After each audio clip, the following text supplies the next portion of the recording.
فاز فوزا عظيما فإن خير الحديث كتاب الله وخير الهدي هدي محمد صلى الله عليه وسلم وشر الأمور محدثاتها وكل محدثة بدعة وكل بدعة ضلالة وكل ضلالة في النار. وقال الله تبارك وتعالى ولقد آتينا لقمان الحكمة أن يشكر لله ومن يشكر فإنما يشكر لنفسه ومن كفر فإن الله غني حميد. رب اشرح لي صدري ويسر لي أمري واحلل عقدة من لساني يفقهوا قولي. اللهم أرنا الحق حقا وارزقنا اتباعه وأرنا الباطل باطلا وارزقنا اجتنابه. آمين يا رب العالمين. مسلیان خطبہ حاجہ کے بعد سورہ لقمان کی ایک آیت کو آپ نے سماعت فرمایا اور اسی نسبت سے انشاءاللہ ہم سلسلے وار لقمان ان کی نصیحتوں کو انشاءاللہ سنیں گے. اللہ تعالیٰ نے قرآن مجید کے اندر مستقل ایک سورت نازل کی جو سورہ لقمان کے نام سے موسوم ہے.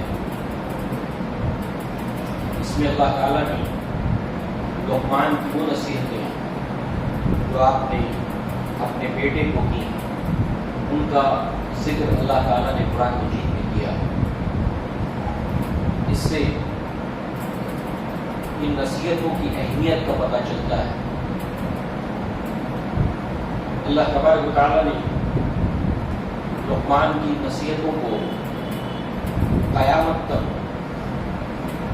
آخری کتاب قرآن مجید کے اندر جو ہمیشہ پڑھی جاتی رہے گی اس میں اللہ تعالیٰ نے ان نصیحتوں کا ذکر کیا.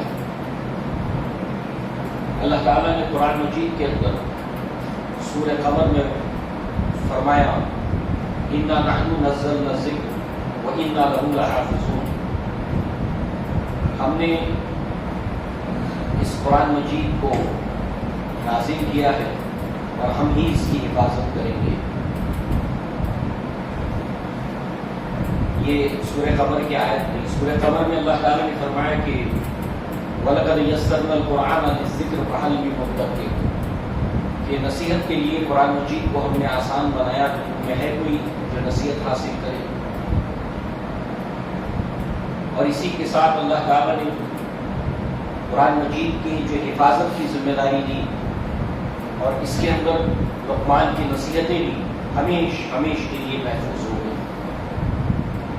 اس سے اللہ تعالیٰ نے ان نصیحتوں کے ذریعے سے ہم فائدہ اٹھائیں, اس سے سبق حاصل کریں.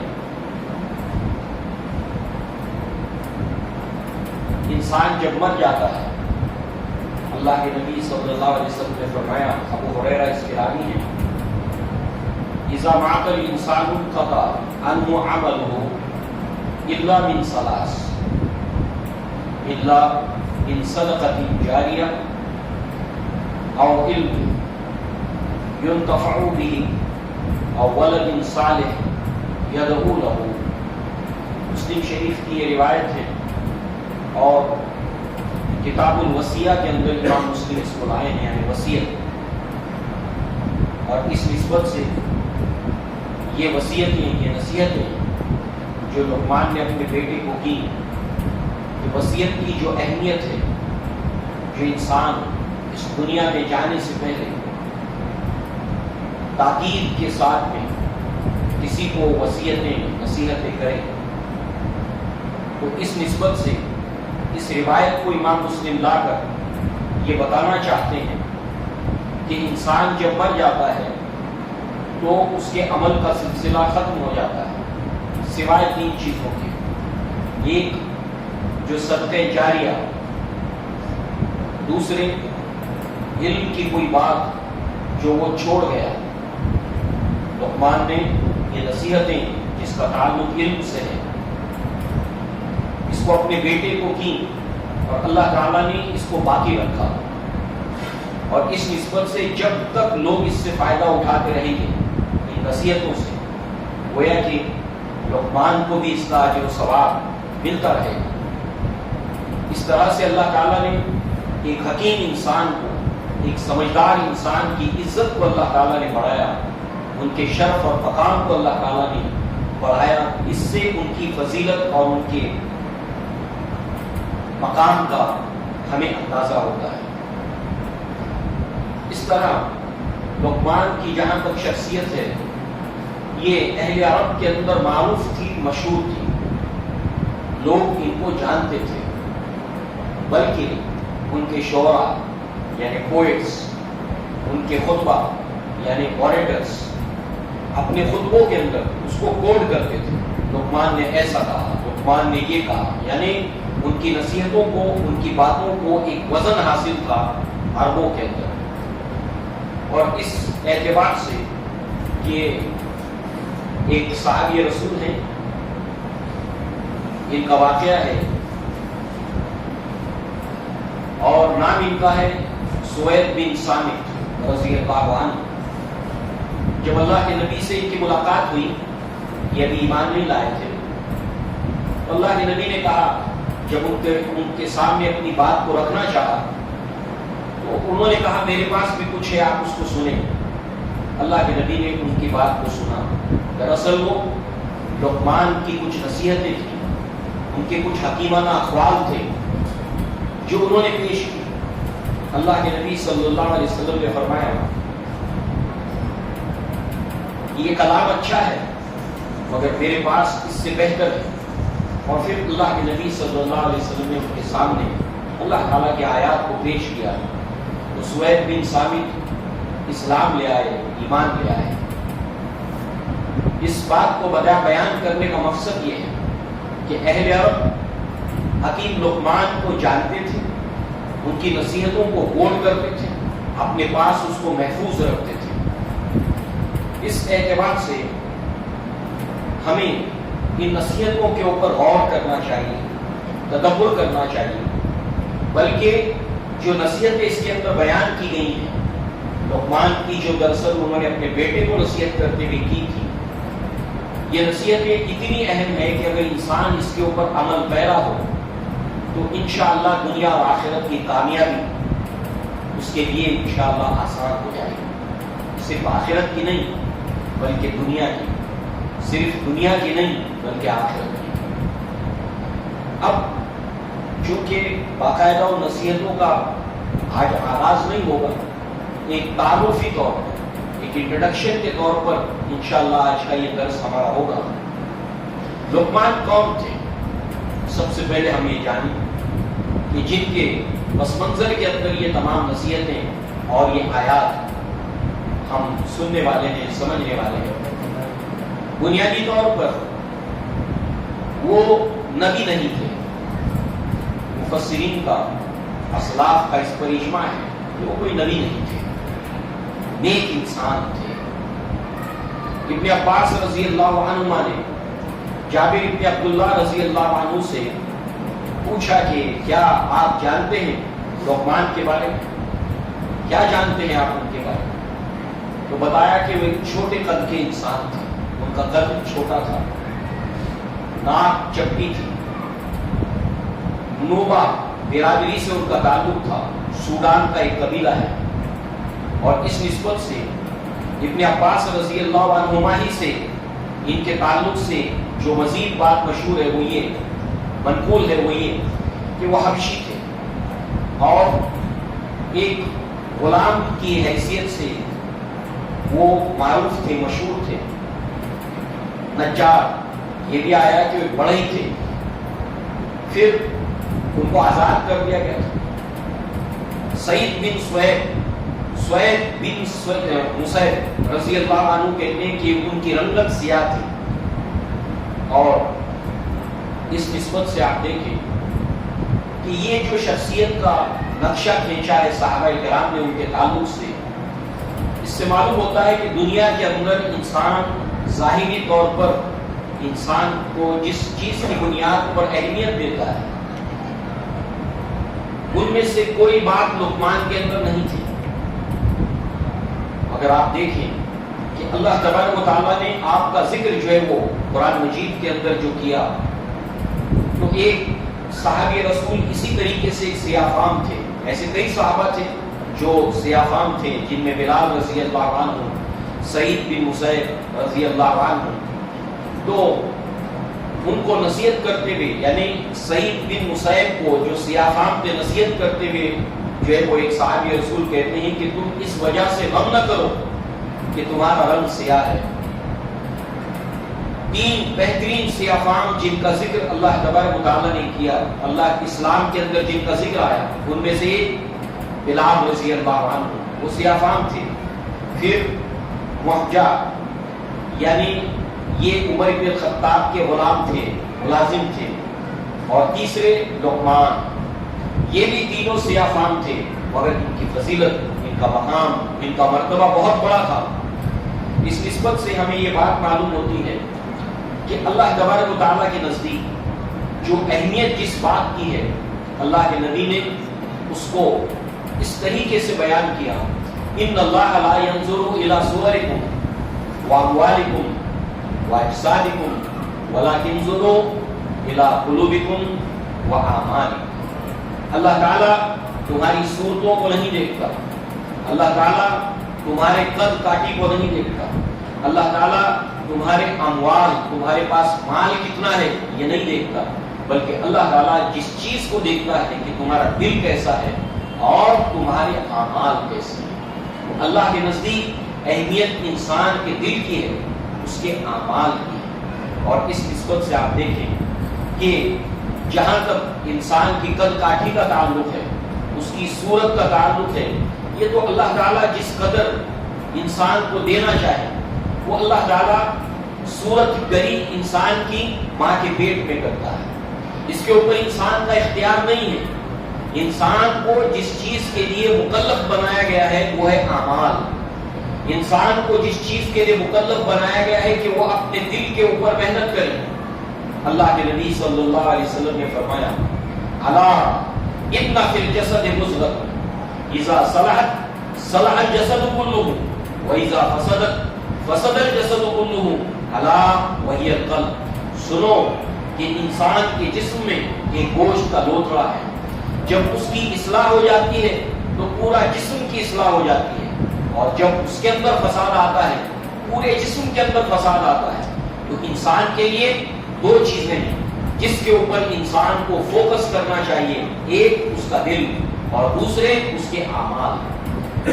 جہاں تک دل کا تعلق ہے، جیسے کہ نبی نے فرمایا کہ اس کے اصلاح کے اوپر پورے انسان کے جسم کی اصلاح کا انحصار ہے، اور اسی بنیاد پر اللہ تعالیٰ بہت سے دنیا اور آخرت کے فیصلے کرتا ہے. انسان کے دل کے اوپر اللہ تعالیٰ دنیا اور آخرت کے فیصلے کرتا ہے. مثلا عبداللہ ابن عمر رضی اللہ عنہ فرماتے ہیں: ان اللہ نظر فی قلوب العباد. اللہ تبارک و تعالیٰ نے اپنے تمام بندوں کے دلوں کو دیکھا، ان کے دلوں کو ٹٹولا، اور ان دلوں کے اندر فوجد قلب محمد صلی اللہ علیہ وسلم خیرا فاصطفاہ لنفسہ وبرسالتہ. تو اللہ کے نبی صلی اللہ علیہ وسلم کو نبوت کے لیے، رسالت کے لیے اللہ تعالیٰ نے منتخب کیا کہ اللہ کے نبی کا دل سب سے بہترین تھا. تو آپ کے اس بہترین مصفہ پاکیزہ دل کی بنیاد کے اوپر آپ کا انتخاب کیا گیا نبوت کے لیے. دلوں کی بنیاد پر فیصلے اللہ تعالیٰ کے ہوتے ہیں جس کے اوپر انسان کو محنت کرنے کی ضرورت ہے. دوسرے، اس کے بعد اس روایت کے اندر آگے عبداللہ ابن عمر رضی اللہ عنہ فرماتے ہیں اس کے بعد اللہ تعالیٰ نے پھر دوبارہ تمام انسانوں کے دل دیکھے. فوجد قلوبا اصحاب النبی صلی اللہ علیہ وسلم خیرا فاصطفاهم للمصطفى. اس کے بعد اللہ تعالیٰ نے جب تمام انسانوں کے دل دیکھے تو اس کے اندر سب سے بہترین دل صحابہ کرام کا پایا، اور تمام انسانوں میں سے چھانٹ کر انہیں منتخب کیا اللہ کے نبی صلی اللہ علیہ وسلم کے صحابی کے طور پر. یہ ہے اللہ تعالیٰ کے فیصلے جو دنیا اور آخرت میں دل کی خوبصورتی کی بنیاد پر ہوتے ہیں، دل کے اصلاح کی بنیاد کے اوپر ہوتے ہیں. اس بنیاد پر انسان اپنے جسم کے اوپر تو کافی محنت کرتا ہے، اپنی صورت کے اوپر، اپنے جسم کے اوپر کافی محنت کرتا ہے کہ اس کو اچھے سے بنائے رکھے، اس کو مینٹین کریں، اس کو اچھی طریقے سے سنوارے سجائے، کیا عورت اور کیا مرد، مگر جس چیز کو فراموش کرتا ہے وہ ہے انسان کا دل۔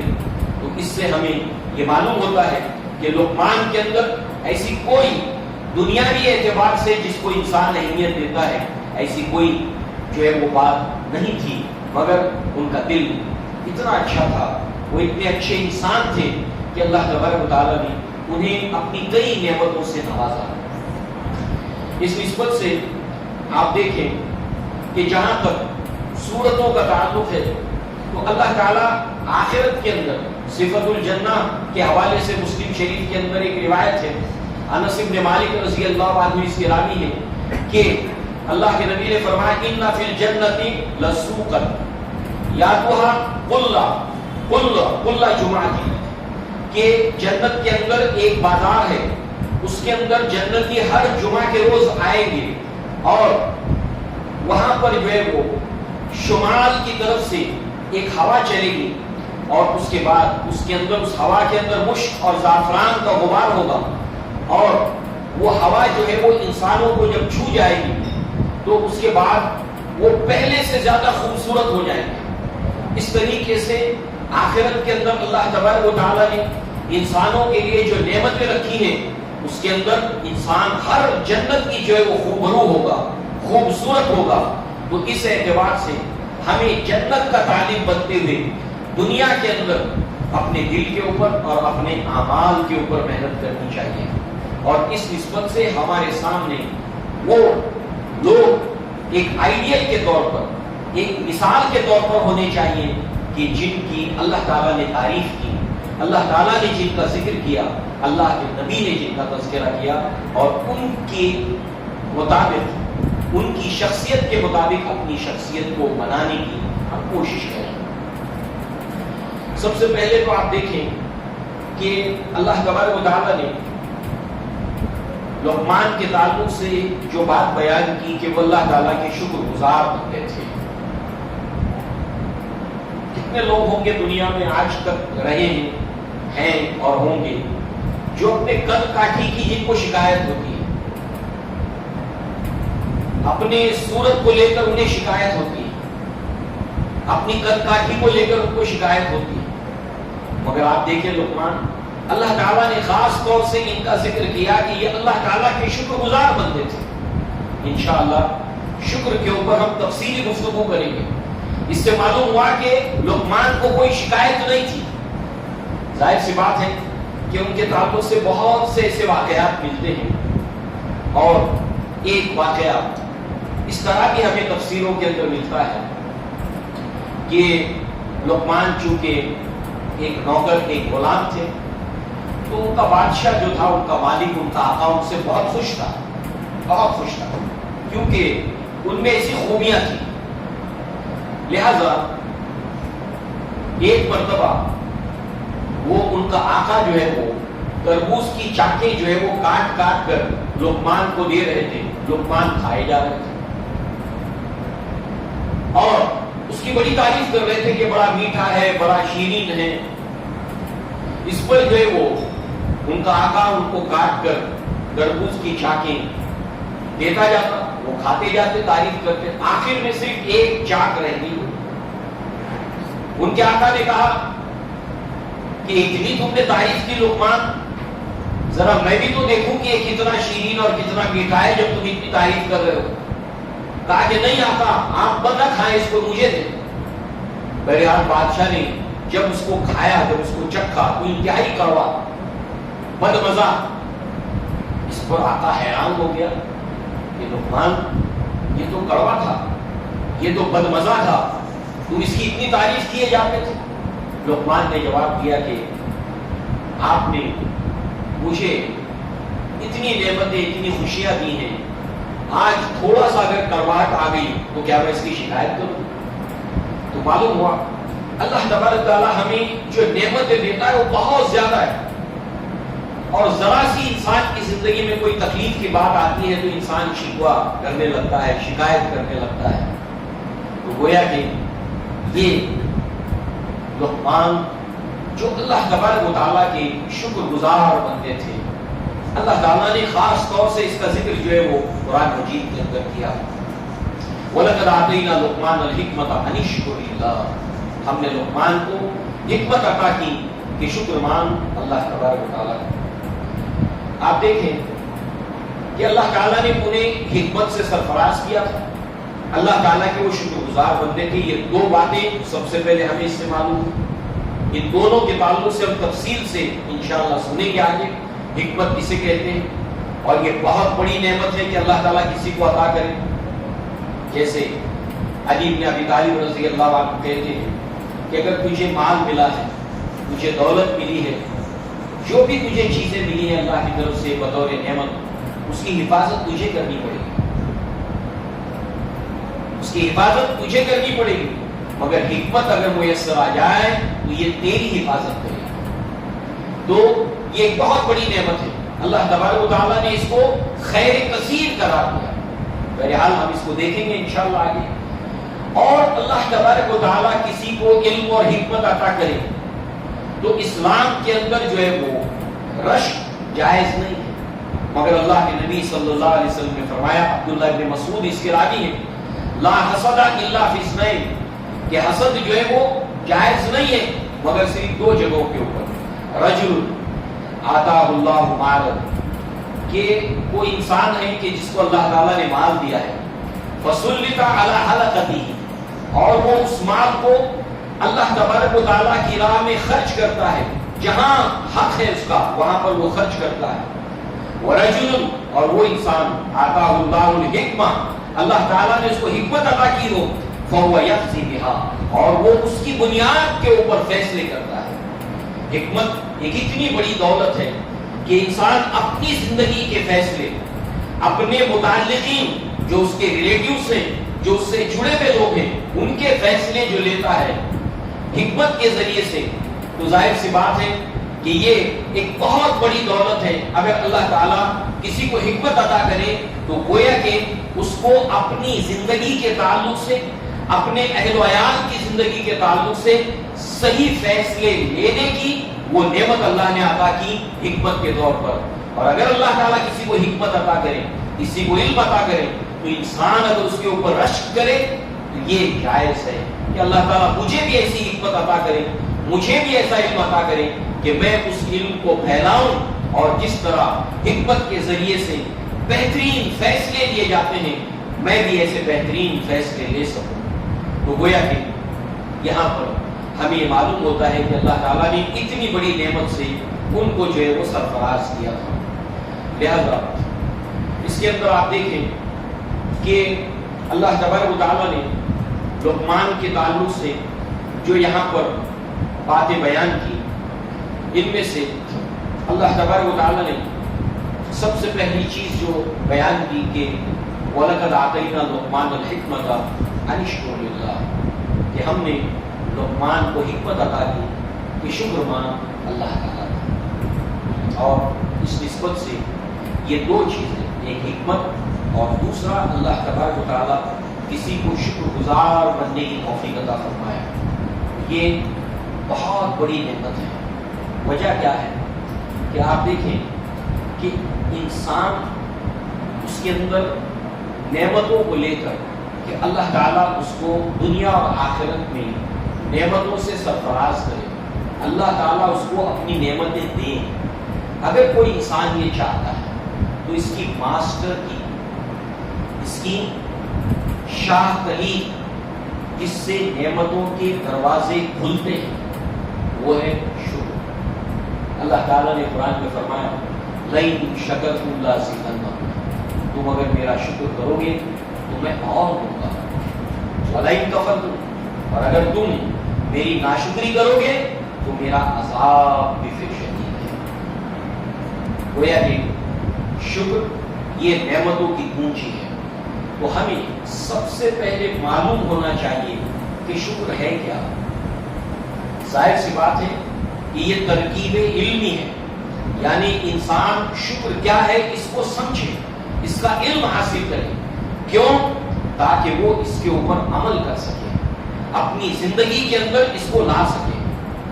اس نسبت سے آپ دیکھیں کہ اللہ تبارک و تعالیٰ نے قرآن مجید کے اندر جس چیز کے اوپر بھی انسان عمل کرے اس کے لیے شرط یہ ہے کہ اس کے لیے پہلے اس کا علم حاصل کرے. اسی طریقے سے امام بخاری رحمہ اللہ نے کتاب العلم کے اندر ایک باب قائم کیا، العلم قبل القول والعمل، کہ علم کا حاصل کرنا اس سے پہلے کہ آپ کوئی بات کرو یا کسی چیز کے اوپر عمل کرو. تو اگر ہم یہ چاہتے ہیں کہ اگر یہ شکر گزاری اگر نعمتوں کی پونجی ہے اور ہم تو یہ چاہتے ہیں کہ اللہ تعالی ہم پر اپنی نعمتوں کے دروازے کھولے، تو پھر ہمیں کرنا کیا ہوگا؟ تو ہمیں شکر گزار بندہ بن کر زندگی گزارنی ہوگی. تو اب شکر گزار بندے کیسے بنے؟ دیکھیے، شکر الحمدللہ، شکر الحمدللہ یہ کہنا کافی نہیں ہے. الحمدللہ اللہ تعالیٰ اس کے اوپر اجر و ثواب کو دے گا، مگر واقعتاً شکر کہتے کسے؟ اس کو ہمیں جاننا ہوگا، اس کو ہمیں سمجھنا ہوگا. سب سے پہلے شکر کے تعلق سے علامہ ابن تیمیہ رحمہ اللہ نے بیان کیا کہ شکر کے 3 درجات ہیں، 3 درجے ہیں.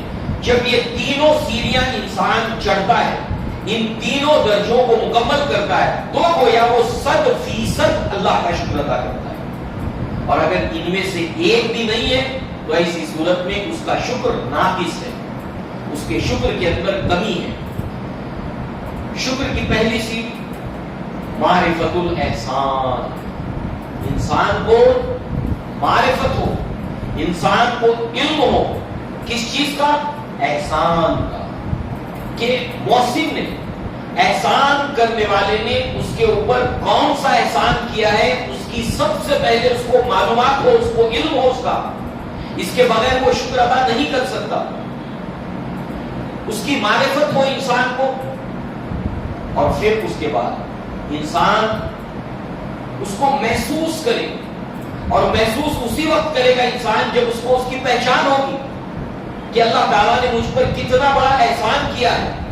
مثال کے طور پر اللہ تعالیٰ اس دنیا کے اندر کتنے ایسے انسان ہیں جن کو مسلمان گھرانوں میں اللہ تعالیٰ انہیں جو ہے وہ ان کی پیدائش مسلمان گھرانوں میں ہوتی ہے، اور یہ اللہ کا کتنا بڑا احسان ہے.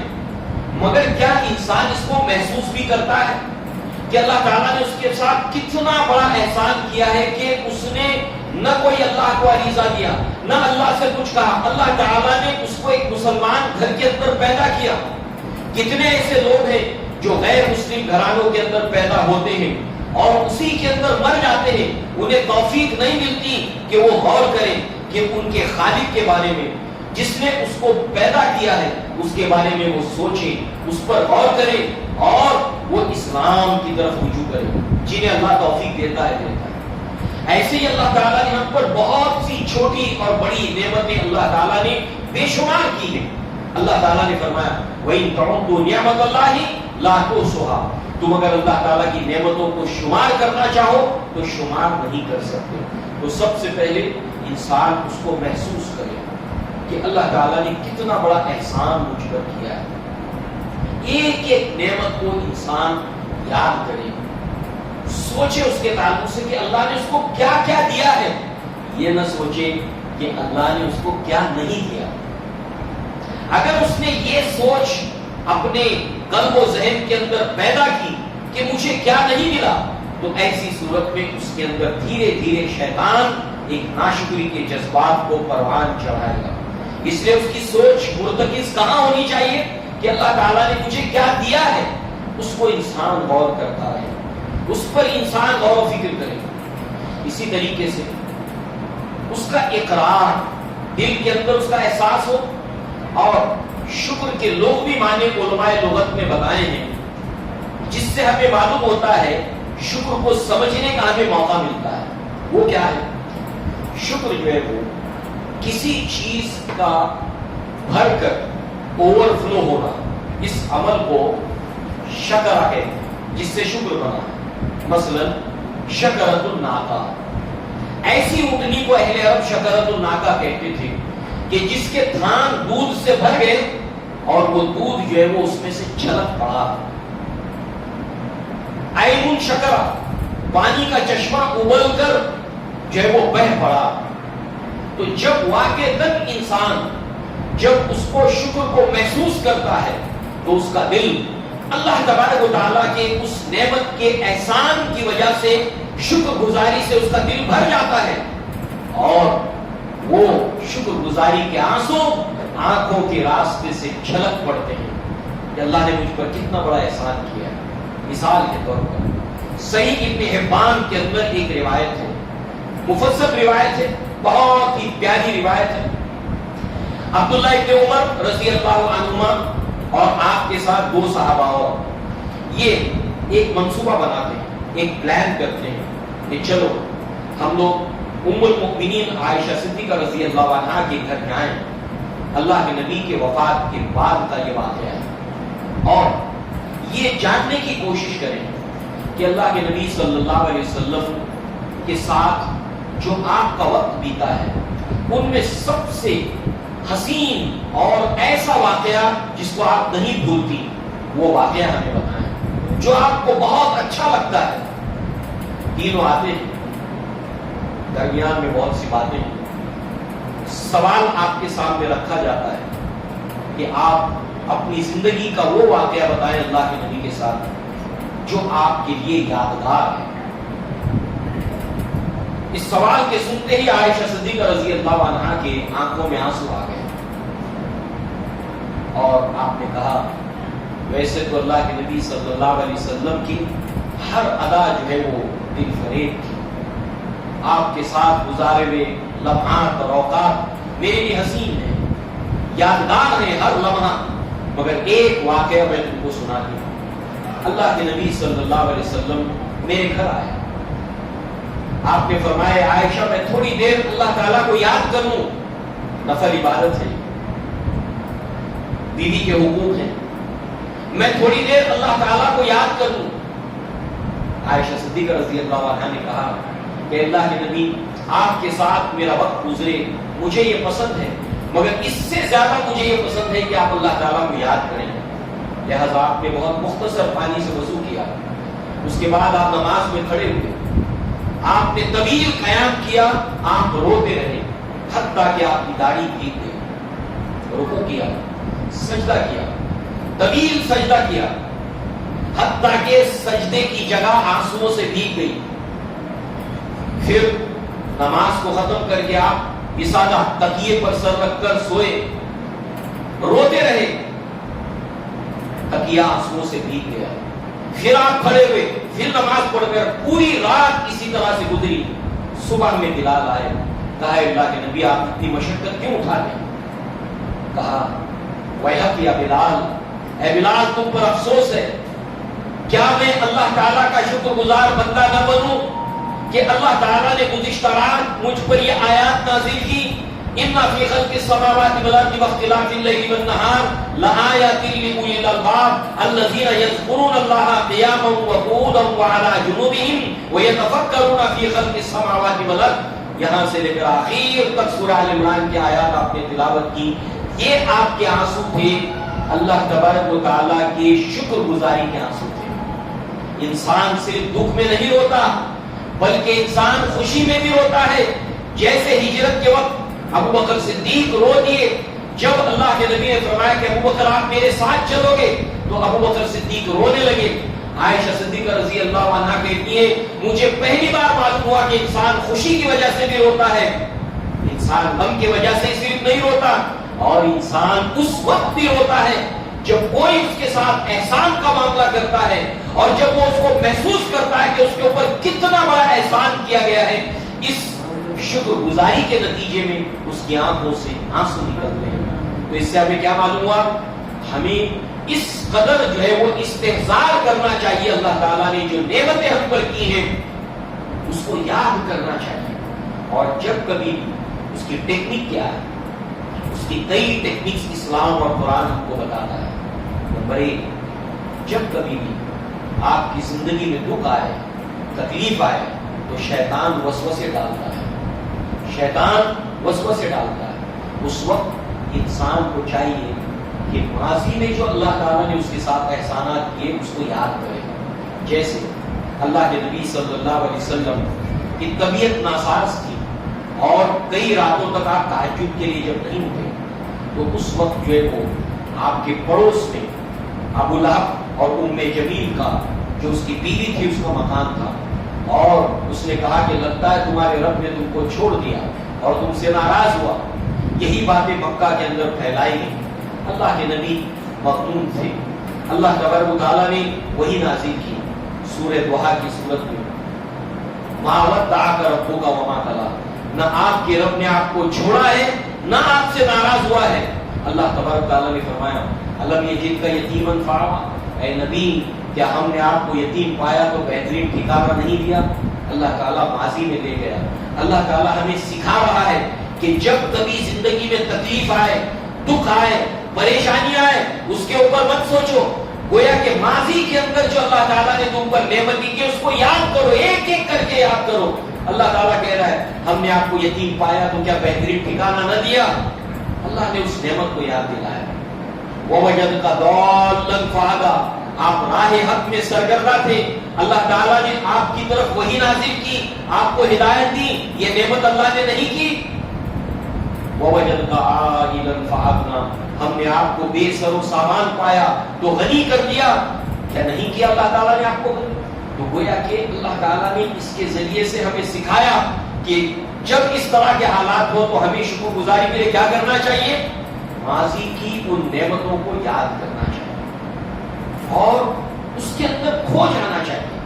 تو گویا اس وقت ہمارے دل کی حالت کو اللہ جانتا ہے، ہم کیا سوچ رہے اللہ تعالیٰ سے وہ چھپا ہوا نہیں ہے۔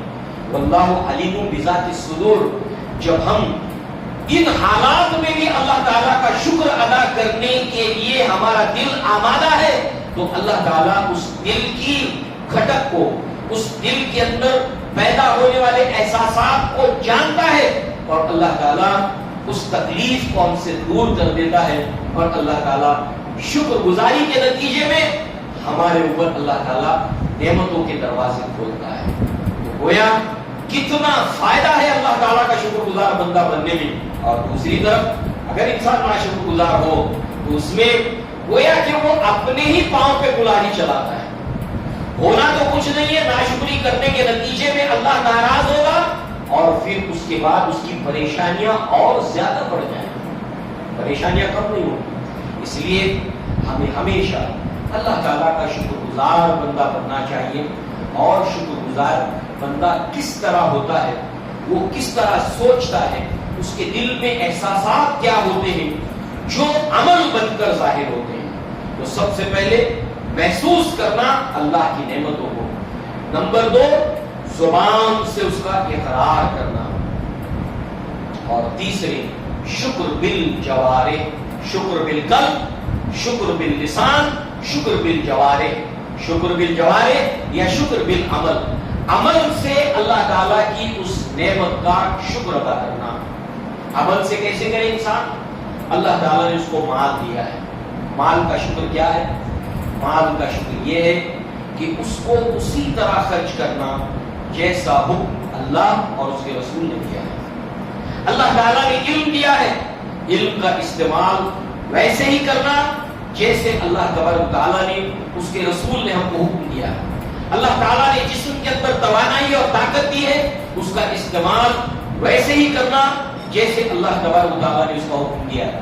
جو بھی نعمتیں ہیں اس کا تصرف، اس کا استعمال اس طرح کرنا جیسے اللہ کی کتاب اور اللہ کا رسول ہمیں اس کے صرف کرنے کا، خرچ کرنے کا حکم دیتا ہے۔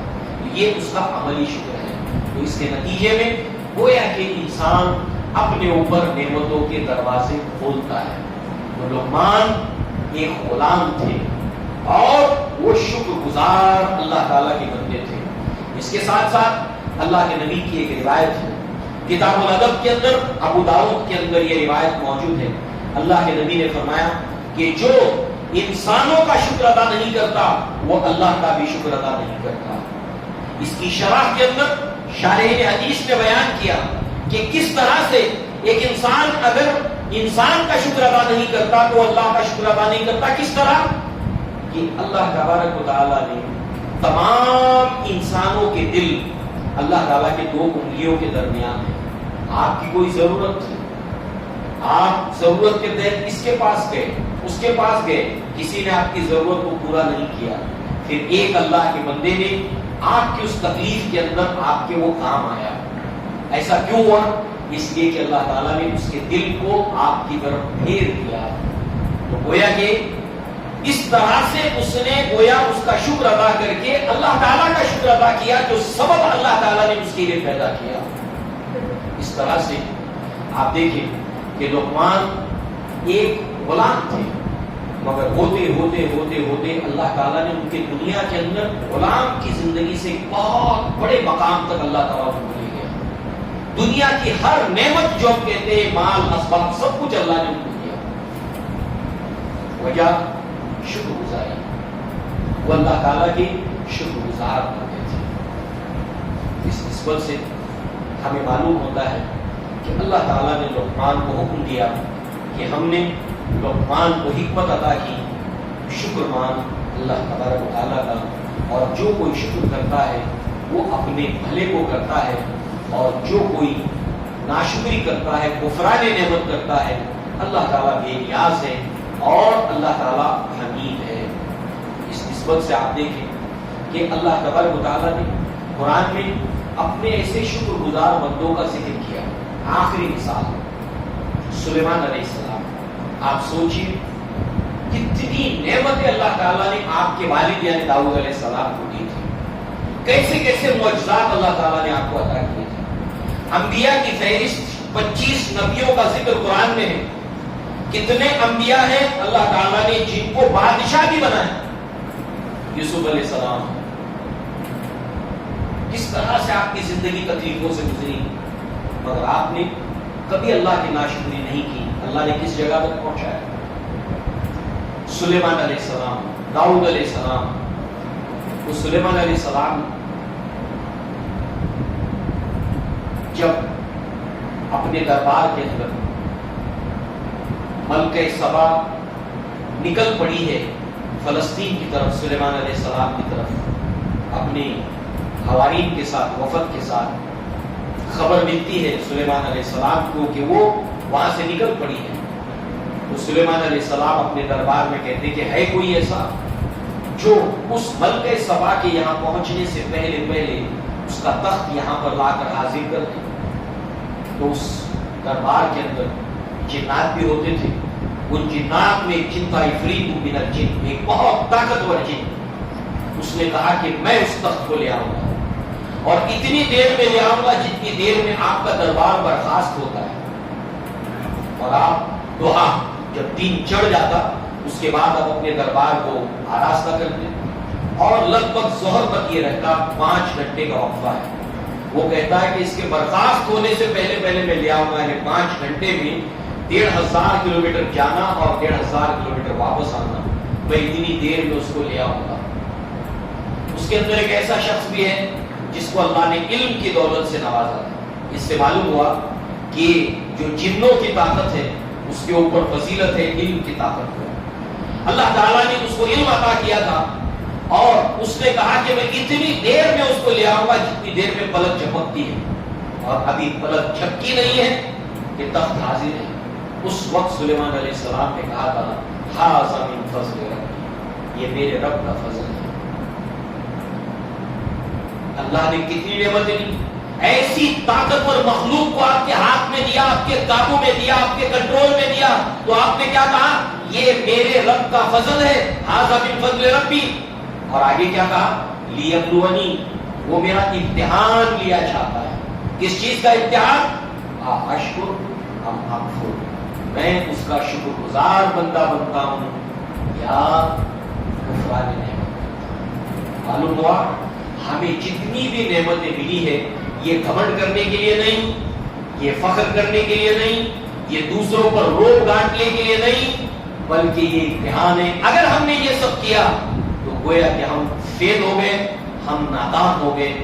اور دیر یا جلد وہ نعمت اللہ تعالیٰ سے چھین لے گا. اور اس کی مثالیں قرآن مجید میں اللہ نے بہت رکھی ہیں. اس لیے نعمتوں کو لینے کا اور نعمتوں کو باقی رکھنے کا اور نعمتوں کو بڑھانے کا ذریعہ ہے اللہ کا شکر. اس نعمت کو شکر بالقلب، شکر باللسان اور شکر بالعمل. اللہ تعالیٰ سے دعا ہے کہ اللہ تعالیٰ ہمیں اپنا شکر گزار بندہ بنائے. اللہ تعالیٰ ہمیں اس کی سمجھ عطا فرمائے کہ اللہ تعالیٰ کا شکر گزار بندہ کیسے بنا جاتا ہے. آخر میں اللہ کے نبی صلی اللہ علیہ وسلم کی اس بات کو آپ اپنے سامنے رکھیے جو آپ نے نصیحت کرتے ہوئے معاذ بن جبل سے کہا، کیونکہ معاذ بن جبل کو اللہ نے بہت بڑی نعمتوں سے نوازا تھا. اس میں دین کی سمجھ اور علم بھی آپ کو اللہ نے عطا کیا. تو آپ نے کہا معاذ بن جبل سے، اور ایک نعمت جو ان کا خاصہ ہے کہ تمام صحابہ آ کر اللہ کے نبی سے کہتے تھے اے اللہ کے نبی مجھے آپ سے محبت ہے، اے اللہ کے نبی مجھے آپ سے محبت ہے، اے اللہ کے نبی میں آپ سے محبت کرتا ہوں. مگر معاذ بن جبل وہ صحابی ہیں جن سے اللہ کے نبی کہتے ہیں اے معاذ مجھے تم سے محبت ہے، لہٰذا تم ہر نماز کے بعد یہ پڑھا کرو اللہم اعِنِّی علی ذکرک و شکرک و حسن عبادتک. اقول قولی ھذا واستغفر اللہ لی ولکم ولسائر المسلمین والمسلمات وآخر دعوانا ان الحمد للہ رب العالمین. السلام علیکم ورحمۃ اللہ وبرکاتہ.